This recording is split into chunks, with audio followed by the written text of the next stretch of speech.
Un saludo, les damos la bienvenida a Cine Emoción, un espacio en donde hablaremos de cine y emociones. El día de hoy tenemos un programa dedicado a 3 películas de Julio Bracho. Este programa se llama Crímenes Pasionales, del juicio a la pantalla. Uno de los duelos más comunes en la actualidad es el duelo de un fracaso amoroso, ya sea una relación que llegó a su fin, un amor que nunca se concretó, un amor imposible, entre otras formas de decepción circunstancial. Pero también están los duelos por el sentimiento de traición que puede provocar un sujeto amado hacia aquel que ama. En este episodio analizaremos cuáles son las dinámicas del desamor que desencadenan un homicidio representadas en una serie de películas de la década de los 60. Las películas a analizar forman parte de una trilogía inspirada en el libro El jurado resuelve de Federico Sodi. Si bien en el libro el autor se enfoca más en los juicios de los distintos acusados, la adaptación del guión cinematográfico nos permite conocer estas historias a través de una óptica diferente que centra su atención en la propia historia de los protagonistas. Julio Bracho, director cuyo trabajo más reconocido es La sombra del caudillo, es quien dirige esta serie de películas y colabora con la adaptación del guión para llevar a la pantalla estos casos judiciales resultado de crímenes pasionales. Historia de un canalla nos presenta a Lina Torres, interpretada por Amparo Rivals, una mujer de mediana edad a la que se acusa de haber asesinado a su joven esposo. La cosa está así. Tras una sesión de testimonios que daban fe de la extraordinaria generosidad y caballerosidad del difunto Julio, llegó el turno de Lina para hablar en su defensa. La acusada había dicho adiós a la prostitución, su oficio durante 15 años, después de que Agustín, un caballero de edad más avanzada, le ofreciera su incondicional amor y fortuna.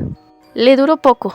Don Agustín falleció y Lina se sintió desolada, pero pronto decidió establecer un negocio propio de alta costura que prosperó poco a poco y la llevó, en un momento de insospechada suerte, a conocer a Julio, quien sería el futuro ocupante de su corazón.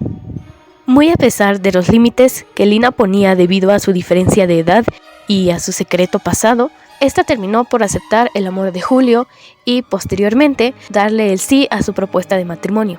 Todo marchaba bien hasta que una serie de conductas inusuales en Julio despertaron las sospechas de su ahora esposa, quien vivió en desesperante angustia al pensar que su amado le había estado engañando para obtener dinero de ella. La gota que derramó el vaso fue el momento en que Lina, tras días sin noticia alguna de Julio, lo atrapó en un encuentro con su supuesta exnovia. La protagonista no encontró otra salida para su decepción y enojo más que en un par de disparos lanzados contra su esposo. Pensando que su actuar fue irracional ante la inocencia que el joven amante clamó con su último aliento, Lina no podía con la culpa y su arrepentimiento la llevó a declararse culpable ante el jurado. Lo que ni ella ni el resto de la audiencia esperaba era la defensa que su abogado, interpretado por Fernando Soler, y en esencia el verdadero protagonista de la trilogía, había cuidadosamente armado para justificar las acciones de su cliente. Sí, Lina había matado a Julio, pero este era un canalla. Se descubrió que desde el principio de su relación, y sin que ella se percatara, Julio había estado manipulando a Lina para que ésta se convenciera de darle todo lo que ella tenía, resultando en una deplorable estafa. La acusada, entonces, sin saberlo, había sido el medio por el cual una fuerza superior había hecho justicia. Lina finalmente fue absuelta. Hay muchos aspectos de gran interés en cuanto a desamor y emociones en esta cinta. Primeramente, cabría destacar la personalidad de la protagonista, quien se muestra como una mujer independiente y firme en sus decisiones. Sin embargo, aquello parece desvanecerse en cuanto la amenaza del abandono de su amado parece posible, en cuyo caso Lina actúa con gran inseguridad y temor.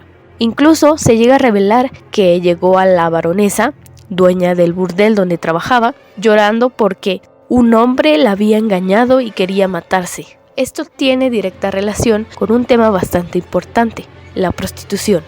Lina refleja claramente el arquetipo de la prostituta que halla su redención en el amor, como lo explica Julia Tuñón en Mujeres de Luz y Sombra. El amor entonces es el camino hacia la feminidad correcta, pero cuando los problemas amorosos ocurren, ese pasado vuelve a atormentar a Lina, quien lo considera como una cadena que está destinada a arrastrar por siempre y como una de las causas de sus fracasos amorosos. Otra cosa a destacar es que el hombre, en este caso, es castigado con la muerte por su actuar inmoral.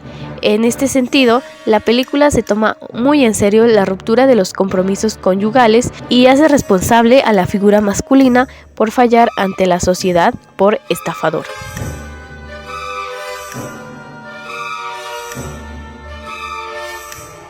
La acusada comienza su historia recordando un episodio de su juventud que la dejó profundamente marcada. Su novio en ese momento, Carlos, regresa de un viaje por su pueblo natal para hacerle una visita a Carmen, quien esperó por meses su regreso. Pero Carlos también trae la noticia de que en ese mismo viaje contrajo matrimonio con una coterránea suya. Esto hiere con intensidad a la protagonista, y al salir Carlos de su casa, ella se determina a conseguir un matrimonio en poco tiempo, que en lugar de que ella encuentre en su esposo una persona a quien amar, buscará una persona que pueda cubrir sus necesidades económicas, cuestión que tiene mucho peso para ella. Esta situación la lleva a contraer matrimonio con un hombre mucho mayor que ella, con el cual tiene 2 hijas, y, aunque la posición económica que este hombre viejo le ofrece es bastante cómoda para Carmen, se da cuenta que ella y su esposo son incompatibles, puesto que ella tiene intereses relacionados con lo que se conoce como alta cultura, mientras que su esposo no muestra ningún interés por ello. Carmen va de viaje 5 meses a España, donde aprende a realizar productos cosméticos enfocados en la belleza de las mujeres. Cuando regresa a México, por malos negocios y problemas de salud, su esposo deja de contar con los medios para solventar los gastos de Carmen y sus hijas, y este le niega el derecho a trabajar. Carmen termina por dejarlo, llevando consigo a sus hijas. Carmen llega a una casa donde se rentan habitaciones. La dueña, Amalia Burgos, sostiene una relación con Alberto Mendoza, quien trabaja como cónsul, y que durante una cena organizada por la arrendadora de la pensión, se fija en Carmen, no solo por su belleza, sino también por su conocimiento en la elaboración de cremas para el cuidado de la piel, por lo que la busca en otro momento para invitarla a cenar y formar una asociación que se dedique a la venta de este producto. Alberto Mendoza se presenta como un sujeto confiable, pero también galán que no tarda en seducir a Carmen para que trabaje para él. Después de un tiempo, le propone que las cremas sean recetadas y vendidas por un doctor japonés de apellido Saki, el cual será personificado por el propio Alberto y será famoso entre las mujeres de la ciudad. Conforme crece el negocio, también crece la explotación que Alberto ejerce sobre Carmen, y si no fuera suficiente, sostiene una relación con la recepcionista del consultorio japonés. A pesar de que dicha traición le duele mucho a Carmen, ella no la aborda, pero amenaza con dejarlo, mientras que Alberto se ríe y le dice que haga lo que quiera, que no importa, ya que él tiene las fórmulas. Por dicho motivo, ella continúa en esta relación hasta que un día las hijas de Carmen son expulsadas del colegio al descubrirse, gracias a Alberto, que ella vive en una vida fuera de la moral, y eso afecta la imagen de la escuela. En un acto desesperado por salir de esa situación, ella decide quitarse la vida junto con sus hijas, ya que no se atrevería a dejarlas huérfanas. Toma el arma de Alberto y lleva a sus hijas a Chapultepec, donde al apuntarle a una de ellas se arrepiente. Al regresar a su casa se encuentra con Alberto, quien le dice que ya está harto de Carmen y de sus hijas, que va a dejarla y quedarse con el negocio. Carmen ya no soporta las humillaciones de Alberto, y con su arma decide dispararle por la espalda.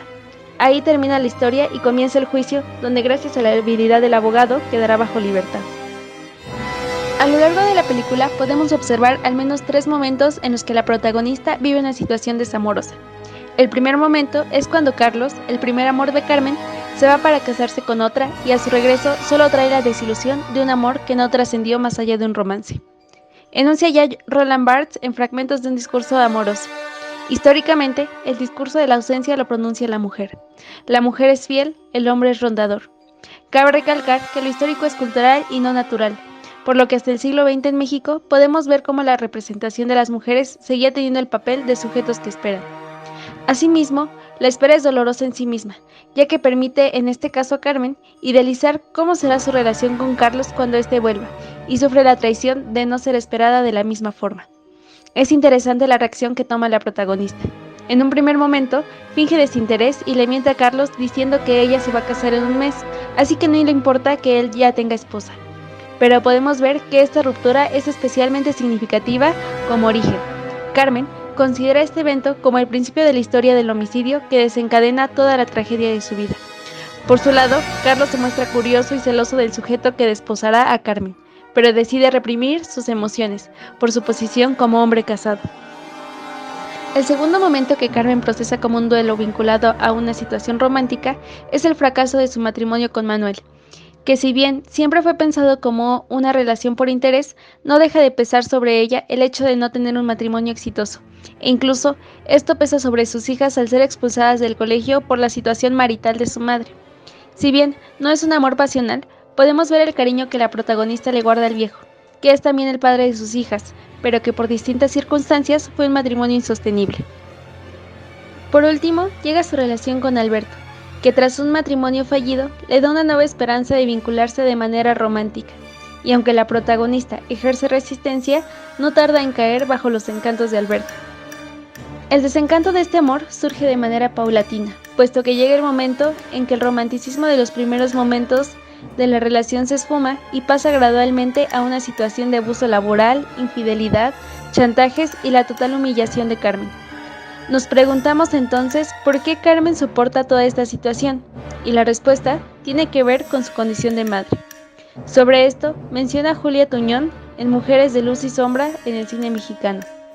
La emoción maternal desemboca siempre en el sufrimiento, que por un lado redime, pero por el otro se asocia intrínsecamente con la pérdida de identidad. En pantalla, la madre se entrega tanto que deja de ser. En este sentido, el crimen pasional de homicidio es perdonado porque Carmen buscaba lo mejor para sus hijas, y lo mejor era deshacerse del hombre despreciable que representaba a Alberto.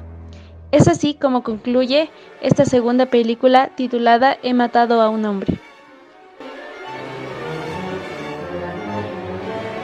La última parte de esta especie de trilogía dirigida por Julio Bracho se centra en el juicio de un hombre que asesinó a su esposa y al amante de la misma en un ataque de ira. Raúl es un general del ejército mexicano y Lucía es la secretaria de un fotógrafo famoso por retratar mujeres desnudas para obras de arte. Al reencontrarse, el amor que de adolescente Raúl le tenía se reavivó con más fuerza, por lo que formaron una relación. Raúl le pide casarse con ella, pero ella está reacia, dice que quiere vivir en libertad por un poco más de tiempo, aunque poco tiempo después, por razones totalmente desconocidas para él accede, ella accede y se casan. En un día de juego con sus amigos, un vendedor de cartas le muestra un mazo donde Lucía está retratada desnuda, por lo que nuevamente surge el conflicto entre ellos. Lucía niega todo y dice que fue hipnotizada y que ella nunca haría eso. Nuevamente, Raúl la perdona, pero decide irse a vivir fuera de la ciudad. Lucía acepta esto, con la condición de poder regresar a ver a sus amigas y comprar ropa, divertirse, etc., aunque el espectador, nosotros, bien sabemos que es para verse con el fotógrafo. La catástrofe se desata cuando, a manera de reto, le llega una foto, tamaño tabloide, del desnudo de Lucía directo a la casa de Raúl, por lo que éste decide enfrentar de una vez por todas al fotógrafo. Ahí se revela que, en efecto, Lucía siempre le fue infiel a Raúl. Entre los gritos y el forcejeo, Raúl desenfunda su pistola y le dispara al fotógrafo, pero disparando también por error a Lucía, por lo que ambos mueren.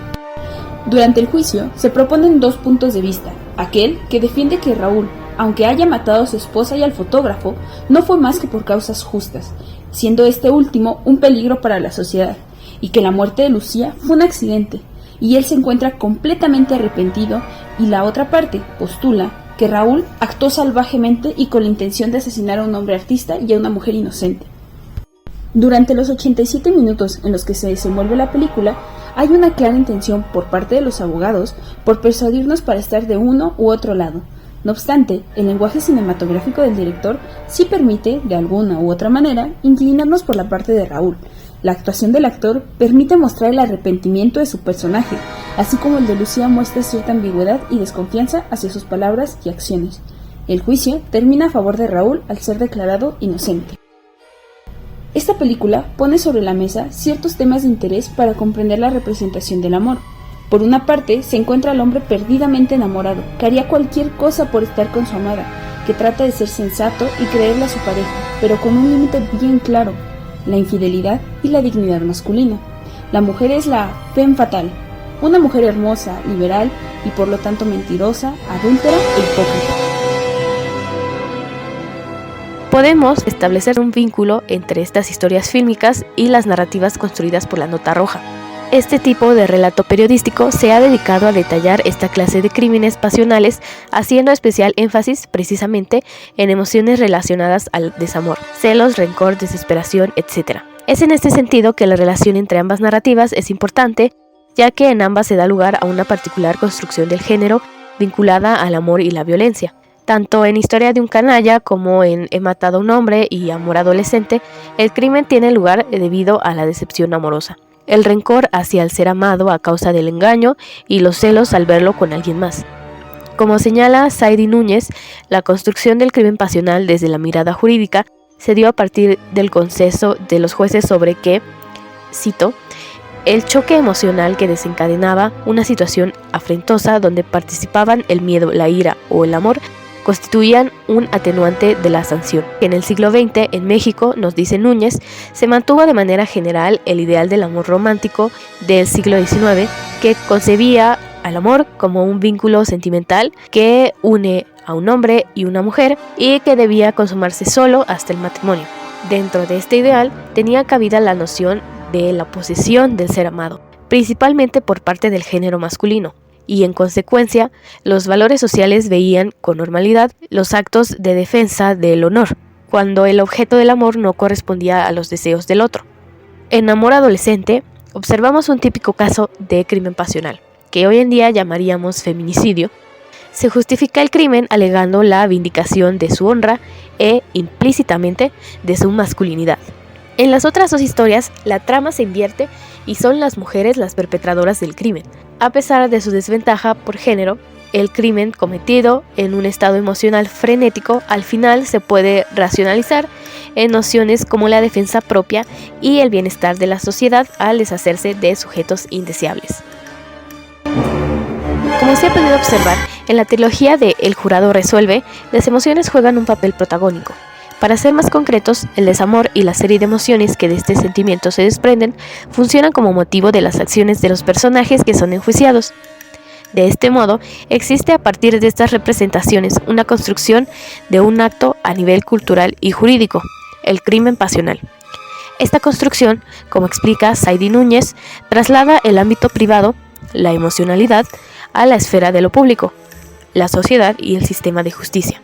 Por otra parte, estas cintas en particular, y el cine en general, presentan un conjunto de paradigmas emocionales recuperados de la dinámica social del momento, pero que son revalorizados mediante una determinada narrativa que produce nuevos paradigmas emocionales en el espectador. Esto fue Sin Emoción.